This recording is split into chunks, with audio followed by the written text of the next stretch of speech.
Good evening friends. ఈరోజు question వచ్చేసి what least number should be subtracted from 2983 so that the resulting number when divided by 9, 10, 15 remainder in each case is 3. ఇది LCM problem. మనం చేసేది LCM problem. First మనం ఏం చేయాలి అంటే 9, 10 and 15 ఇవి మూడింటిని ఫస్ట్ మనం ఎల్సిఎం చేయాలి. ఎల్సిఎం అంటే 3 3s are 9, 10 వెళ్ళదు 3 టేబుల్లో. Next 3 5s are 15.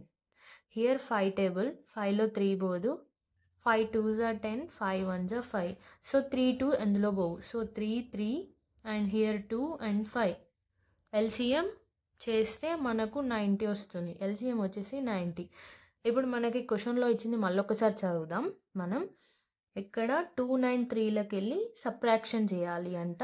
When divided by 9, 10, 50 remainder in each case is 3. అంటే మనం 90కి సంథింగ్ ఏదో యాడ్ చేస్తే, అంటే సంథింగ్ యాడ్ చేస్తే అది +3 చేసినప్పుడు ఆ వాల్యూ అనేది ఈ 2983కి నియరెస్ట్ వస్తుంది. దానిలోకి వెళ్ళి మనం సబ్ట్రాక్షన్ చేయాలి. యాక్చువల్గా మనని క్వశ్చన్లో అడుగుతుంది ఇదే. 90కి సంథింగ్ యాడ్ చేస్తే, ఇంటూ చేస్తే +3 చేసిన తర్వాత ఒక వాల్యూ వస్తుంది. దానిలోకి వెళ్ళి మనం మైనస్ చేస్తే ఈ వాల్యూ వస్తుంది.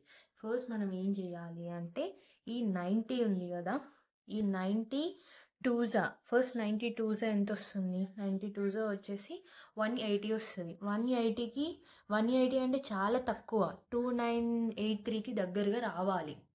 2983 దీనికి దగ్గరగా రావాలి. సో ఇప్పుడు మనం 180 అంటే 90కి 2 యాడ్ చేస్తే 180 వస్తుంది. 180 + 3 అంటే ఎంత? 183 అనేది చాలా లోయెస్ట్ వాల్యూ. అంటే 2983కి దగ్గరగా వాల్యూ వచ్చేదాన్ని మనం తీసుకోవాలి.